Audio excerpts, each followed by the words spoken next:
Bharat space రీసెర్చ్‌లో అగ్రగామిగా కొనసాగబోతోందా? ఒక global లీడర్‌గా రాబోతోందా అంటే అది నిజమనే చెప్పాలి.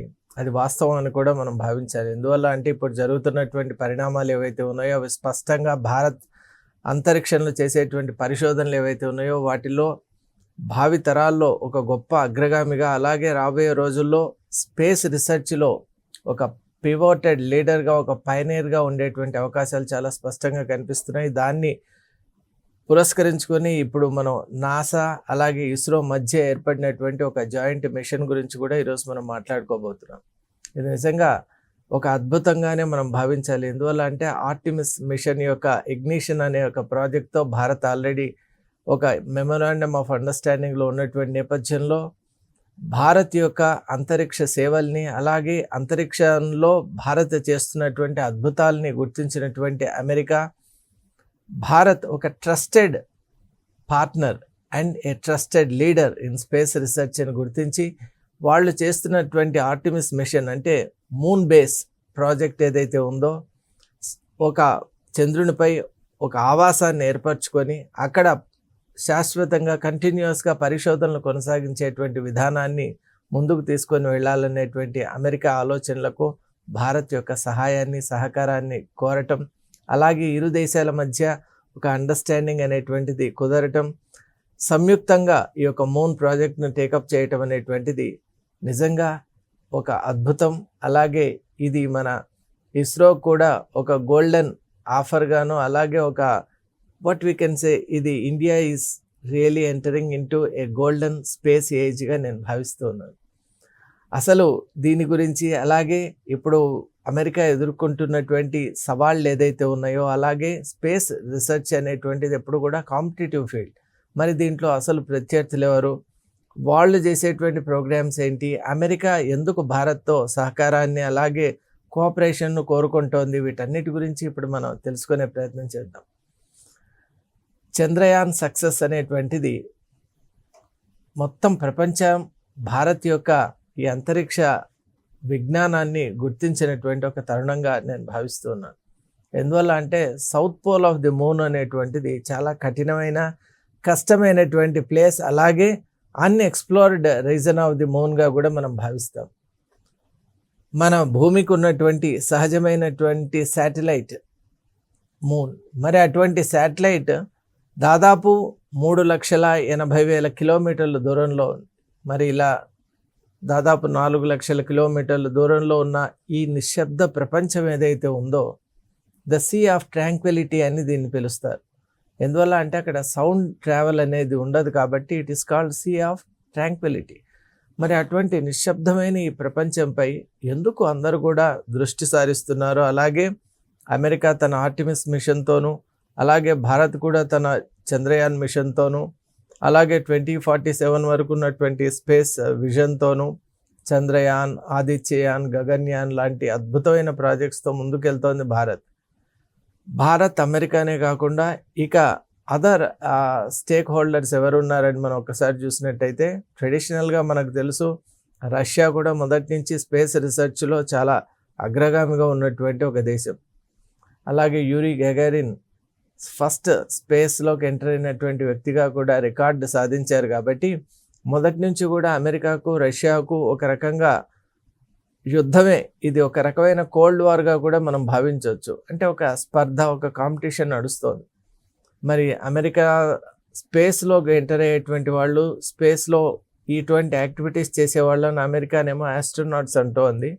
అలాగే దానికి కౌంటర్గా రష్యా కాస్మోనాట్స్ అని పిలుస్తోంది. అంటే it is pertaining to cosmos అని వాళ్ళ అభిప్రాయం. కాబట్టి ఈ టర్మ్స్లో, ఈ టర్మినాలజీలో ఏదైనా డిఫరెన్సియేషన్ ఉన్నా కూడా అసలు లక్ష్యం ఏంటి అంటే స్పేస్ రీసెర్చ్ ద్వారా మనిషి ఈ యొక్క భూమి యొక్క పుట్టుపూర్వోత్తరాలు, భూమికి సంబంధించినటువంటి సౌరమండలానికి సంబంధించిన అనేక అంశాలు, అలాగే ఈ మిల్కీవే గ్యాలక్సీకి సంబంధించినటువంటి అంశాలు, అలాగే ఈ భూమి అసలు ఈ సృష్టి ప్రారంభానికి మూల కారణంగా చెప్తున్నటువంటి బిగ్ బ్యాంగ్ థియరీ ఏదైతే ఉందో దానికి సంబంధించిన అనేక అంశాలను కూడా ఛేదించాలి.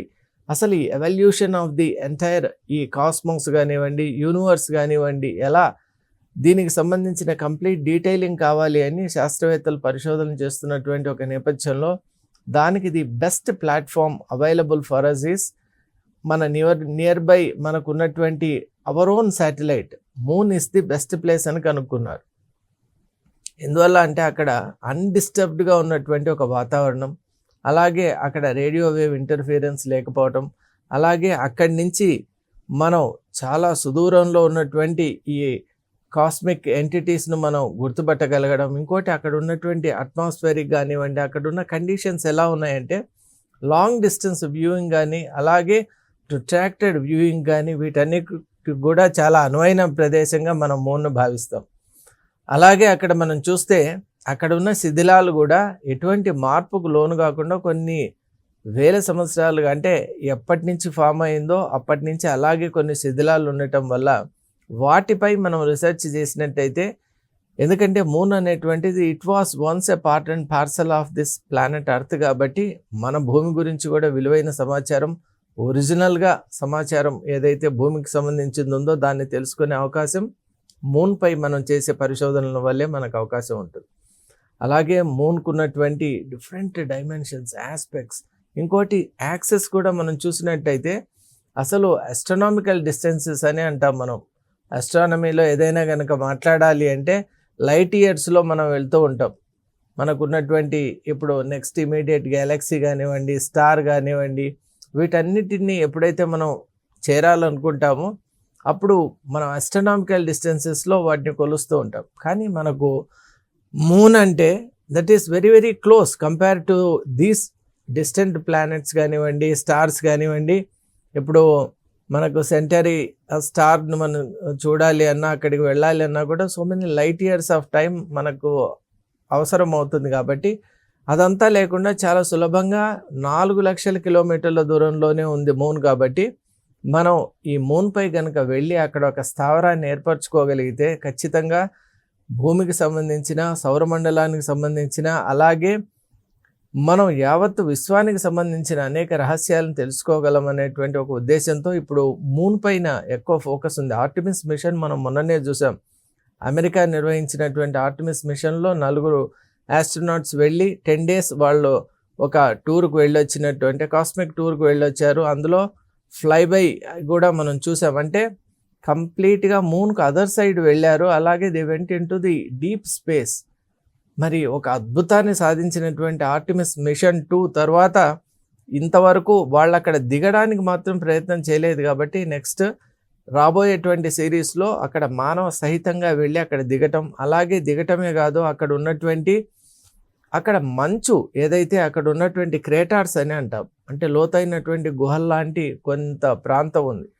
ఎత్తైన ప్రాంతాలు, లోతైన ప్రాంతాలు, ఇలా డిఫరెంట్ టైప్స్గా అక్కడ కాంటూర్స్ ఉన్నాయి. కాబట్టి మూన్ పైన వాటిలో కొన్ని చోట్ల మనకు కొన్ని అవశేషాలు కనిపిస్తూ ఉన్నాయి. అంటే మంచు, కరిగినటువంటి మంచు కొన్ని బిలాల్లో ఉన్నట్టు శాస్త్రవేత్తలు కనుక్కున్నారు. కాబట్టి దాని నుంచి ఆక్సిజన్ అలాగే హైడ్రోజన్కి సంబంధించిన ఫ్యూయల్ కూడా అక్కడే మనం తయారు చేసుకోగలగటం, మన స్పేస్ వెహికల్స్కి దాన్ని వాడుకోవటం, అలాగే అక్కడ పరిశోధనలకు కూడా దాన్ని వాడుకోవటం, ఇలాంటి రకరకాలైనటువంటి ఆలోచనలతో ఇప్పుడు శాస్త్రవేత్తల బృందం అంతా కూడా చాలా ఆసక్తికరంగా ఉన్నారు. అసలు మన భూమికి సంబంధించినటువంటి పుట్టుపూర్వోత్తరాలు కానివ్వండి, సౌరమండలాన్ని అధ్యయనం చేయాలి అంటే the best spot or the best platform is the moon. మరి నేపథ్యంలో ఇక్కడ పోటీ ఎలా ఉందంటే అమెరికా చేసే ప్రయత్నాలకు ధీటుగా, అలాగే అదే స్థాయిలో ఇంకా కొంచెం అడ్వాన్స్డ్గా ముందుకు వెళ్తున్నారు రష్యా అలాంగ్ విత్ చైనా.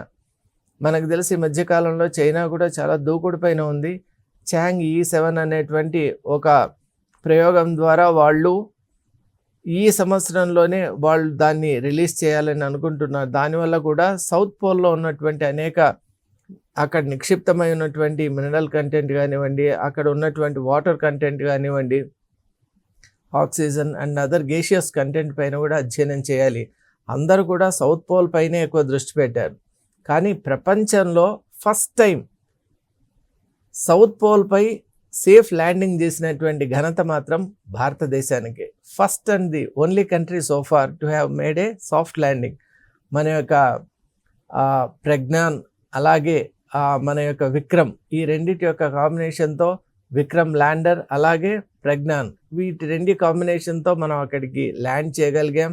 అలాగే ఎంత ప్రెసిషన్ అంటే అసలు ప్రపంచ శాస్త్రవేత్తలందరూ కూడా ఆశ్చర్యపోయారండి.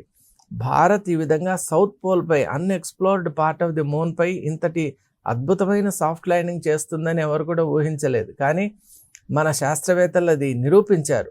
భారతీయ విజ్ఞాన శక్తి, అలాగే ఆలోచన శక్తి, సృజనా శక్తికి ఇదొక తార్కారణంగా మనం పేర్కొనవచ్చు. ఇక ఆ విజయం తర్వాత మనం చూస్తున్నాం ఆదిత్యయాన్ కానివ్వండి, గగన్యాన్ కానివ్వండి, మంగళయాన్ కానివ్వండి, ఇలాంటి రకరకాల ప్రోగ్రామ్స్తో మనకు 2047 వరకు భారత్ స్పేస్ విజన్ అనేటువంటి ఒక అతిపెద్ద ప్రణాళిక కూడా ఉన్నటువంటి నేపథ్యంలో అమెరికా ఇవన్నిటిని కూడా చాలా స్పష్టంగా, చాలా దగ్గరగా గమనిస్తోంది. ఎందువల్ల అంటే మనకు ఆర్టిమిస్ ఇగ్నిషన్ ప్రాజెక్ట్తో మనకు ముందు నుంచే సంబంధాలు ఉన్నాయి కాబట్టి భారత్ అంటే ఒకటి trusted and technically capable partner అని అమెరికా గుర్తించింది. కాబట్టి it is trusted as well as capable, ఈ రెండు క్వాలిటీస్ భారత్కు ఉన్నాయి. కాబట్టి ఇప్పుడు అక్కడ సివిల్ ప్రాజెక్ట్లో, సివిల్ స్పేస్ ప్రాజెక్ట్లో ఈ జాయింట్ వెంచర్లో ఒక పార్ట్నర్గా ఉండటానికి భారత్ను కూడా ఆహ్వానించడం జరిగింది. ఒప్పుకున్నటువంటి భారత్ కూడా సైంటిఫిక్ డేటా షేరింగ్, అలాగే క్వాంటమ్ మెకానిక్స్కి సంబంధించి, అలాగే క్వాంటమ్ నాలెడ్జ్ కానివ్వండి, అలాగే ఆర్టిఫిషియల్ ఇంటెలిజెన్స్ కానివ్వండి, అలాగే ఇక్కడ ల్యాండింగ్ సంబంధించినటువంటి డేటా అంతా కూడా మన దగ్గర విస్తృతంగా ఉంది. ఇప్పుడు దట్ విల్ హెల్ప్ అమెరికా. ఎందువల్ల అంటే మనం ఆల్రెడీ సాఫ్ట్ ల్యాండింగ్ చేశాం కాబట్టి ఆ డేటా అంతా కూడా ఇప్పుడు ఈ ప్రాజెక్ట్లో అమెరికాకు ఉపయోగపడుతుంది. కాబట్టి అలా రెండు దేశాలు కూడా జాయింట్గా అక్కడ ఒక ఆవాస కేంద్రాన్ని, అంటే అక్కడే కేవలం వెళ్ళి కొంతసేపు ఉండి అక్కడ ఉన్నటువంటి మినరల్ కంటెంట్ తీసుకొని రావటమే లక్ష్యంగా కాకుండా అక్కడ ఉండి శాస్త్రవేత్తలు అక్కడి నుంచి ఇక విశ్వ రహస్యాన్ని ఛేదించేటువంటి ఒక ప్రణాళికతో ముందుకెళ్తున్నారు. కాబట్టి ఇది హ్యూమన్ హిస్టరీలోనే ఒక అతిపెద్ద మైలురాయిగా కూడా నేను భావిస్తున్నాను. విశ్వ రహస్యాన్ని ఛేదించేటువంటి సామర్థ్యం భారత్ కూడా ఉందని గ్రహించిన అమెరికా మన ఇస్రోతో ఈ విధమైనటువంటి సంబంధాన్ని కుదుర్చుకోవటం అనేది నిజంగా భారత్ ఒక గ్లోబల్ స్పేస్ లీడర్గా ఎదగటానికి ఎంతో ఉపయోగపడుతుంది. ఇక మనం ఇంకో ఆస్పెక్ట్ కూడా మనం చూసాం, చైనా అలాగే రష్యా కంబైన్డ్గా కూడా వాళ్ళు ప్రోగ్రామ్స్ చేస్తున్నారు. వాళ్ళు కూడా international lunar space research station, అక్కడ వాళ్ళు ఇంటర్నేషనల్ ల్యూనార్ రీసెర్చ్ స్టేషన్ను అక్కడ వాళ్ళు స్థాపించాలని వాళ్ళు కూడా ప్రయత్నాలు చేస్తున్నారు. దానికి సంబంధించిన డేటా కలెక్షన్ కానివ్వండి, దానికి సంబంధించినటువంటి డిఫరెంట్ కాన్ఫిగరేషన్స్ కూడా వాళ్ళు డిజైన్ చేసుకున్నారు. దానిపై వాళ్ళు కూడా సీరియస్గా వర్క్ చేస్తున్నటువంటి నేపథ్యంలో ఖచ్చితంగా ఇటు అమెరికా అండ్ రష్యా మధ్య ఉన్నటువంటి ఈ ప్రచ్ఛన్న యుద్ధం ఏదైతే ఉందో, అంటే స్పేస్కి సంబంధించిన దాంట్లో ఎవరు అగ్రగామి అనేటువంటి ఒక పోటీ ఉందో, అందులో భారత్ కూడా సముచిత స్థానం లభించడం అనేటువంటిది ఇది నిజంగా అతిపెద్ద గౌరవంగా నేను భావిస్తున్నాను. మరొకటండి, ఇప్పుడు అసలు భారత్ అంటే విజ్ఞానంలో మొదటి నుంచి కూడా మనం చాలా ముందంజలో ఉన్నాం. మన ఐఐటీసే తీసుకోండి, ప్రపంచ స్థాయిలో ఉన్నటువంటి ఒక సంస్థ ఐఐటి. మరి అద్భుతమైనటువంటి టెక్నాలజికల్ స్కిల్స్కు అది ఒక ఎంబెడెడ్ ఒక సెంటర్గా, ఒక ఎపీ సెంటర్గా నేను భావిస్తాను. కాబట్టి అలాంటి ఐఐటీస్ ఉన్నాయి, ఒరిజినల్ ఇంటెలిజెన్స్ ఉంది, క్రియేటివ్ థింకింగ్ ఉంది. అలాగే మన ఇస్రోలో పనిచేసేటువంటి శాస్త్రవేత్తల గురించి కూడా మనం ఎంత మాట్లాడుకున్నా తక్కువే. ఎందువల్ల అంటే వాళ్ళ డెడికేషన్ అసలు కాస్ట్ ఎఫెక్టివ్ అండి. మనం ముఖ్యంగా మనం కనుక గమనించినట్టయితే భారతీయ ఈ అంతరిక్ష పరిశోధనలో ఉన్నటువంటి ఒక ప్రత్యేకత ఏంటి అంటే ఇవన్నీ కూడా కాస్ట్ ఎఫెక్టివ్గా, హైలీ ఎకనామికల్గా ఉంటాయి. మనం చేసే మాడ్యూల్స్ కానివ్వండి, మన ఎక్స్పెరిమెంటేషన్ అంతా కూడా. అదే నాసా ప్రాజెక్ట్స్ తీసుకోండి, thousands of dollars, lakhs of dollars they pour into the projects. కానీ మనం అలా కాకుండా లిమిటెడ్ రిసోర్సెస్తోనే అన్లిమిటెడ్ పాసిబిలిటీస్ని ఆవిష్కరించేటువంటి ఒక దేశం భారత్. కాబట్టి ఇలాంటి ఒక ద్వైపాక్షికమైనటువంటి సంబంధాలు అద్భుతమని, ఇది భావితరాలకు కూడా ఒక రకంగా ఒక అద్భుతమైనటువంటి ఆవిష్కరణలకు ఇది మార్గాన్ని ఏర్పరుస్తుందని నేను భావిస్తున్నాను. ఇప్పుడు మనం ఇంకోటి ఇంటర్నేషనల్ జియో పాలిటిక్స్లో కూడా అసలు ఈ మూవ్ను మనం ఎలా చూడాలి అని ఒక్కసారి ఆలోచన చేస్తే, భారత్ ఎప్పుడు కూడా ఒరిజినల్ ఇంటెలిజెన్స్తో, ఇండిజినస్ టెక్నాలజీతో, అలాగే తన ఓన్ ఎఫర్ట్తో ఆవిష్కరించేటువంటి ప్రయత్నాలు చేస్తోంది. అందులో మనకి ఇప్పుడు ఒక రేర్ ఆనర్ ఏమంటే నాసా కూడా ఇస్రోని ఆహ్వానించడం, అంటే shear by the merit of the fact. మరి ఇక్కడ ఉన్నటువంటి మెరిట్ను గుర్తించినటువంటి ఇస్రోకు ఉన్నటువంటి భారత్కు ఉన్న మెరిట్ను గుర్తించినటువంటి నాసా ఇప్పుడు తన ప్రాజెక్ట్స్లో భాగస్వామిగా భారత్ను ఆహ్వానించడం ఎంత గొప్ప విషయం చూడండి.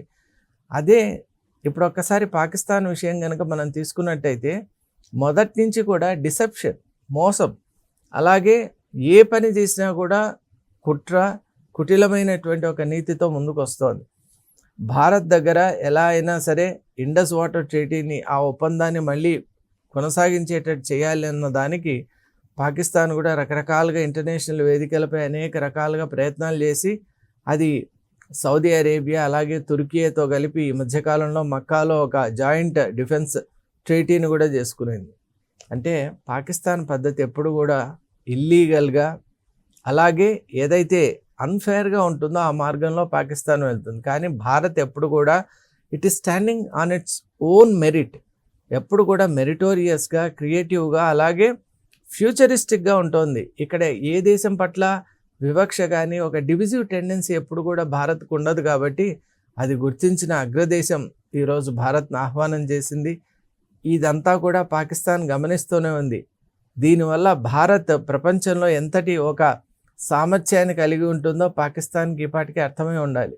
కాబట్టి ఇప్పుడు రష్యా కూడా మనకు ఒక రకంగా చెప్పాలి అంటే మనం టెక్నాలజీ ట్రాన్స్ఫర్ విషయంలో కానీ, క్రయోజెనిక్ టెక్నాలజీలో కూడా వీటన్నిటితో కూడా మనం రష్యాతో కూడా వర్క్ చేశాం. కాబట్టి ఇప్పుడు చైనా రష్యాకు బాసటగా ఉన్నటువంటి నేపథ్యంలో వాళ్ళ ఆలోచనలు, వాళ్ళకున్నటువంటి ఒక డిజైన్ ప్యాటర్న్స్ అవి కొంత వేరుగా ఉండొచ్చు. కానీ ఆ దేశాలు కూడా భారత్ను సమానమైనటువంటి గౌరవంతో, ఆదరణతోనే చూస్తున్నాయి. ఎందువల్ల అంటే భారత్లో ఉన్నటువంటి ఒక ప్రత్యేకత ఏంటి అంటే తను చేసేటువంటి ప్రోగ్రామ్స్ని ఎప్పుడు కూడా కేవలం తన ప్రయోజనాలకు మాత్రమే కాకుండా ఈ ప్రపంచ ప్రయోజనాలకు వాడుకునే ఒక ప్రణాళికతోనే మనం ఎప్పుడు ముందుకెళ్తుంటాం. అందువల్లే మనం చూసాం ఒక రేడార్ ప్రాజెక్ట్ కూడా మనం ఇంతకుముందే ఒక రేడార్ అపర్చర్ ప్రాజెక్ట్ కూడా మనం యుఎస్తో చేసాం. మరి నాసా, ఇస్రో కలిపి చేసినటువంటి ఆ శాటిలైట్ ప్రాజెక్ట్ ఏంటి అంటే సర్ఫేస్ ఆఫ్ ది ఎర్త్ పై జరిగే అనేక రకాలైనటువంటి మార్పుల్ని గమనించేటువంటి, ఒక పరిశీలన చేసేటువంటి ఆ శాటిలైట్ విషయంలో కూడా భారత్ అలాగే అమెరికా కలిసి పనిచేసాయి. కాబట్టి మొదటి నుంచి కూడా అమెరికా గమనిస్తూనే ఉంది. అంటే సరి అయినటువంటి పార్ట్నర్ కావాలి అంటే దానికి కావలసిన అన్ని హంగులు, అర్హతలు భారత్కు ఉన్నాయి. కాబట్టి ఖచ్చితంగా భారత్కి ఆనర్ అనేది దొరికింది. రాబోయే రోజుల్లో నాసా, ఇస్రో కలిపి అద్భుతాలను సృష్టిస్తాయనడంలో ఏమాత్రం సందేహం లేదు. Thank you.